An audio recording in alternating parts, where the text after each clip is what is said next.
ನಮಸ್ಕಾರ ಮನಿ ನೈನ್ ಕನ್ನಡದ ಎಕ್ಸ್ಪ್ಲೇನರ್ ಕಾರ್ಯಕ್ರಮಕ್ಕೆ ಸ್ವಾಗತ. ನಾನು ಮಲ್ಲನಗೌಡ ಮಾಲಿ ಪಾಟೀಲ್. ಬನ್ನಿ, ಇವತ್ತಿನ ಎಪಿಸೋಡ್ನಲ್ಲಿ ನಾವು 2024ರ ಮಾರುಕಟ್ಟೆಗೆ ವೇಗ ಕೊಡುವಂತಹ ಕೆಲವು ಪ್ರಮುಖವಾದ ಅಂಶಗಳ ಬಗ್ಗೆ ಒಂದಷ್ಟು ಡೀಟೇಲ್ ಆಗಿ ತಿಳಿದುಕೊಳ್ಳುವಂತಹ ಪ್ರಯತ್ನವನ್ನು ನಾವೀಗ ಮಾಡ್ತಾ ಹೋಗೋಣ. ನೋಡಿ, ಷೇರು ಮಾರುಕಟ್ಟೆ 2023ರಲ್ಲಿ ಉತ್ತಮವಾದ ಪ್ರದರ್ಶನವನ್ನು ಕೊಟ್ಟಿತ್ತು. ಈ ಸಮಯದಲ್ಲಿ ಹೂಡಿಕೆದಾರರು ಉತ್ತಮವಾಗಿ ಹಣವನ್ನು ಕೂಡ ಗಳಿಸಿದ್ದಾರೆ. ನಿಫ್ಟಿ ವರ್ಷವಿಡೀ ಸುಮಾರು -20% ಆದಾಯವನ್ನು ಕೊಟ್ಟಿದೆ. ಇದು 2021ರ ಬಳಿಕ ಅತ್ಯಧಿಕವಾಗಿದೆ. 2023ರಂತೆ 2024ರಲ್ಲೂ ಕೂಡ ಈ ಪ್ರದರ್ಶನ ಮುಂದುವರಿಯುತ್ತಾ? 2024ರಲ್ಲೂ -20% ಆದಾಯವನ್ನು ನಾವು ನಿರೀಕ್ಷೆ ಮಾಡಬಹುದಾ? 2024ರಲ್ಲಿ ಮಾರುಕಟ್ಟೆಗೆ ವೇಗ ಕೊಡುವ ಅಂಶಗಳು ಯಾವುದು? ಮಾರುಕಟ್ಟೆಯ ದೃಷ್ಟಿಕೋನಗಳಾದರೂ ಏನಿದೆ? ಷೇರು ಮಾರುಕಟ್ಟೆಗೆ ಪ್ರವೇಶ ಮಾಡೋದಕ್ಕೆ ಇದು ಸೂಕ್ತವಾದ ಸಮಯವೇ? ಬನ್ನಿ, ಈ ಬಗ್ಗೆ ತಿಳಿದುಕೊಳ್ಳೋಣ. ನೋಡಿ, ಕಳೆದ 8 ವರ್ಷಗಳ ಅವಧಿಯಲ್ಲಿ ನಿಫ್ಟಿ ನಿರಂತರವಾಗಿ ಪಾಸಿಟಿವ್ ರಿಟರ್ನ್ಸ್ ಕೊಡ್ತಾ ಬಂದಿದೆ. 5 ರಾಜ್ಯಗಳ ಚುನಾವಣಾ ಫಲಿತಾಂಶ ಕೂಡ 2023ರಲ್ಲಿ ಮಹತ್ವದ ಪಾತ್ರವನ್ನು ವಹಿಸಿದೆ. 5 ರಾಜ್ಯಗಳ ಪೈಕಿ 3 ರಾಜ್ಯಗಳಲ್ಲಿ ಬಿಜೆಪಿ ಅಧಿಕಾರವನ್ನು ಹಿಡಿದುಕೊಂಡಿದ್ದು, ನಿರಂತರವಾಗಿ ಮ್ಯೂಚುವಲ್ ಫಂಡ್ಗಳ ಮೇಲೆ ಹೂಡಿಕೆ ಮತ್ತು ಯುನೈಟೆಡ್ ಸ್ಟೇಟ್ಸ್ನ ಬಡ್ಡಿ ಕಡಿತದ ವಿಚಾರಗಳು ಪರಿಣಾಮ ಬೀರಿತು.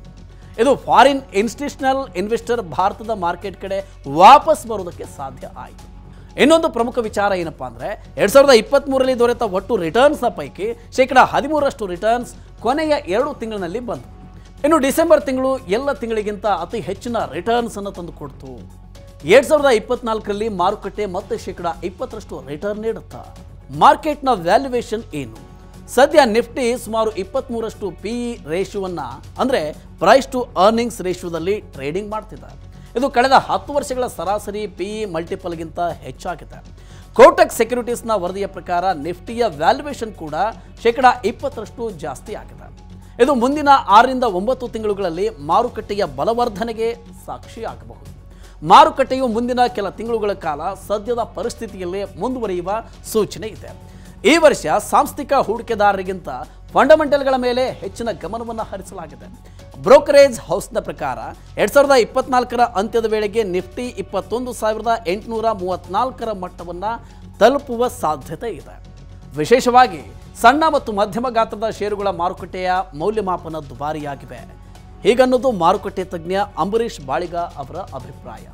ಮಾರುಕಟ್ಟೆ ಯಾವಾಗ ಮತ್ತು ಎಷ್ಟು ಗಮನಾರ್ಹ ಬದಲಾವಣೆಯಾಗುತ್ತೆ ಎಂಬುದನ್ನು ಊಹಿಸುವುದು ಕೂಡ ಸವಾಲಾಗಿದೆ. ಆದರೆ ಕಂಪನಿಗಳ ಲಾಭದ ಬೆಳವಣಿಗೆಯನ್ನು ಆಧರಿಸಿ ಮಾರುಕಟ್ಟೆ ಮುಂದೆ ಸಾಗ್ತಿದೆ.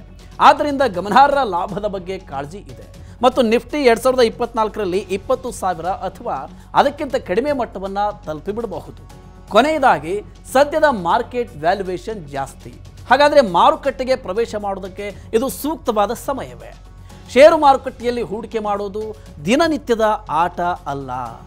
ದೀರ್ಘಾವಧಿ ಹೂಡಿಕೆ ಮಾಡೋದಕ್ಕೆ ಮನಿ ನೈನ್ನಲ್ಲಿ ಸಲಹೆಯನ್ನು ನೀಡ್ತಾ ಇರ್ತೇವೆ. ಇದು ಮಾರ್ಕೆಟ್ಗೆ ಪ್ರವೇಶ ಮಾಡೋದಕ್ಕೆ ಸಕಾಲವೇ? ಸದ್ಯ 10 ವರ್ಷದ ಸರಾಸರಿ ವ್ಯಾಲ್ಯೂಯೇಷನ್ಗಿಂತ ಹೆಚ್ಚಿನ ಟ್ರೇಡಿಂಗ್ ನಡೀತಾ ಇದೆಯಾ? ಈ ಪ್ರಶ್ನೆಗಳಿಗೆ ಉತ್ತರ ಕೊಡೋದಕ್ಕೆ 2024ರ ಮಾರುಕಟ್ಟೆಗೆ ವೇಗ ನೀಡುವ ಅಂಶಗಳನ್ನು ಅರ್ಥ ಮಾಡಿಕೊಳ್ಬೇಕು. ಅಂದರೆ ಈ ವರ್ಷ ಮಾರ್ಕೆಟ್ಗೆ ಸಂಬಂಧಿಸಿದ ಯಾವೆಲ್ಲ ಘಟನೆಗಳು ನಡೆಯಲಿವೆ ಅನ್ನೋದು. 2024ರಲ್ಲಿ ಮಾರುಕಟ್ಟೆಗೆ 3ರಿಂದ 4 ಮಹತ್ವದ ಘಟನೆಗಳಿವೆ. ಏಪ್ರಿಲ್ ಮೇನಲ್ಲಿ ಲೋಕಸಭಾ ಚುನಾವಣೆ, US ಫೆಡರಲ್ ರಿಸರ್ವ್ನಿಂದ ಸಂಭಾವ್ಯ ಬಡ್ಡಿದರ ಕಡಿತ, ಹಣದುಬ್ಬರ ಮೇಲೆ ಪರಿಣಾಮ ಬೀರುವ ಕಚ್ಚಾ ತೈಲಗಳ ಬೆಲೆಗಳ ಏರಿಳಿತ, ಆರ್ಥಿಕ ಬೆಳವಣಿಗೆ ಮತ್ತು ಕಾರ್ಪೊರೇಟ್ ಅರ್ನಿಂಗ್ಸ್ ಮತ್ತು 2023ರ ಕೊನೆಯ 2 ತಿಂಗಳಲ್ಲಿ ಸುಮಾರು 75,000 ಕೋಟಿಯಷ್ಟು ಗಮನಾರ್ಹವಾದ ಷೇರು ಹೂಡಿಕೆಯ ನಂತರ ವಿದೇಶಿ ಸಾಂಸ್ಥಿಕ ಹೂಡಿಕೆದಾರರ ಖರೀದಿಯ ಚಟುವಟಿಕೆ. ವಿದೇಶಿ ಹೂಡಿಕೆದಾರರು ಈ ವರ್ಷ ಖರೀದಿ ಮುಂದುವರಿಸ್ತಾರಾ ಅನ್ನೋದು ಕೂಡ ಬಹಳ ಮಹತ್ವದ ಪಾತ್ರವನ್ನು ವಹಿಸಲಿದೆ.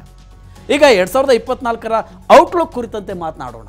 ನೋಡಿ, ಮಾರ್ಕೆಟ್ ವ್ಯಾಲ್ಯೂಯೇಷನ್ ಹೈ ಇದ್ದಾಗ ಕೂಡ ನೆಸ್ಲೆ, ಬ್ರಿಟಾನಿಯಾ ಮುಂತಾದ ಆಯ್ದ ಷೇರುಗಳಲ್ಲಿ ಉತ್ತಮವಾದ ಆದಾಯದ ನಿರೀಕ್ಷೆ ಇದೆ ಅಂತ stock market expert Santosh Singh ಸಲಹೆ ಆಗಿದೆ.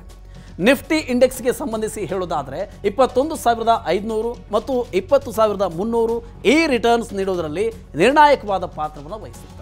ಇದಾದ ಬಳಿಕ 21,600 ಜೊತೆಗೆ 21,900 ಮತ್ತು 22,400 ಸಹ ನಿರ್ಣಾಯಕವಾದ ಪಾತ್ರವನ್ನು ವಹಿಸಲಿವೆ ಅಂತ ಅವರು ಹೇಳ್ತಾರೆ. ಮತ್ತೊಬ್ಬ ಮಾರ್ಕೆಟ್ ಎಕ್ಸ್ಪರ್ಟ್ ರವಿ ಸಿಂಗ್ ರವರ ಪ್ರಕಾರ ಲಾರ್ಜ್ ಕ್ಯಾಪ್ ಮತ್ತು IT ಸ್ಟಾಕ್ಗಳನ್ನು ಹೊರತುಪಡಿಸಿ ಆಯ್ದ ಸಣ್ಣ ಮತ್ತು PSU ಷೇರುಗಳಲ್ಲಿ -25% ಆದಾಯದ ನಿರೀಕ್ಷೆ ಇದೆ. ಮಾರುಕಟ್ಟೆ 20,500ರ ಆಸುಪಾಸಿನಲ್ಲಿ ನೆಲೆಯನ್ನು ಕಂಡುಕೊಂಡಿದ್ದು ಇದು 5% ರಿಂದ 10% ಹೆಚ್ಚಿನ ಕುಸಿತಕ್ಕೆ ಕಾರಣವಾಗಲ್ಲ ಅನ್ನೋದನ್ನು ಸೂಚಿಸುತ್ತೆ. ಹೀಗಾಗಿ ಶೇಕಡ 60% ಹೂಡಿಕೆಯನ್ನು ಈಗಲೇ ಮಾಡಬಹುದು. ಶೇಕಡ 3ರಿಂದ 5% ಕುಸಿತದಲ್ಲಿ, ಶೇಕಡ 20% ಮತ್ತು ಮುಂದಿನ ಶೇಕಡ 3% ಕುಸಿತದಲ್ಲಿ ಉಳಿದ ಶೇಕಡ 20% ಹೂಡಿಕೆಯನ್ನು ಮಾಡಬಹುದು ಅಂತ ಅವರು ಹೇಳ್ತಾರೆ. ಒಟ್ಟಾರೆಯಾಗಿ 2024ನೇ ವರ್ಷ 2023ರಂತೆ ಮಾರ್ಕೆಟ್ಗೆ ಅನುಕೂಲಕರ ಆಗಿರೋದಿಲ್ಲ ಅನ್ನೋದನ್ನು ನಿರೀಕ್ಷಿಸಲಾಗಿದೆ. ಯಾಕೆಂದರೆ ಹೆಚ್ಚಿನ ಮಟ್ಟದಲ್ಲಿ ಭಾರಿ ಲಾಭವನ್ನು ತೆಗೆದುಕೊಳ್ಳುವ ಬಗ್ಗೆ ವಿಶ್ಲೇಷಿಸಲಾಗಿದೆ. ಅದಲ್ಲದೆ ಆಯ್ದ ಷೇರುಗಳಲ್ಲಿ ಉತ್ತಮವಾದ ರಿಟರ್ನ್ಸ್ನ ಸಾಧ್ಯತೆ ಇದೆ. ಆದ್ದರಿಂದ ಆಯ್ದ ಬ್ಲೂ ಚಿಪ್ ಸ್ಟಾಕ್ಗಳ ಕುಸಿತದ ವಿರುದ್ಧ ರಕ್ಷಿಸೋದಕ್ಕೆ ಮ್ಯೂಚುವಲ್ ಫಂಡ್ಗಳು ಅಥವಾ ಇಂಡೆಕ್ಸ್ ಫಂಡ್ಗಳ ಮೂಲಕ ನಿಮ್ಮ ಹೂಡಿಕೆಯ ಕಾರ್ಯತಂತ್ರವನ್ನು ನೀವು ರೂಪಿಸಿಕೊಳ್ಳಬಹುದು. ಓಕೆ, ಈ ರೀತಿಯ ಇನ್ನಷ್ಟು ಮಾಹಿತಿ ಮತ್ತು ಪರ್ಸನಲ್ ಫಿನಾನ್ಸ್ ವಿಚಾರಗಳಿಗೆ ಡೌನ್ಲೋಡ್ ಮಾಡಿ Money9 ಕನ್ನಡ ಆ್ಯಪ್ ಹಾಗೂ ಯೂಟ್ಯೂಬ್ನಲ್ಲಿಯೂ ಸಬ್ಸ್ಕ್ರೈಬ್ ಆಗಿ, ಲೈಕ್ ಮಾಡಿ, ಶೇರ್ ಮಾಡಿ. Thank you.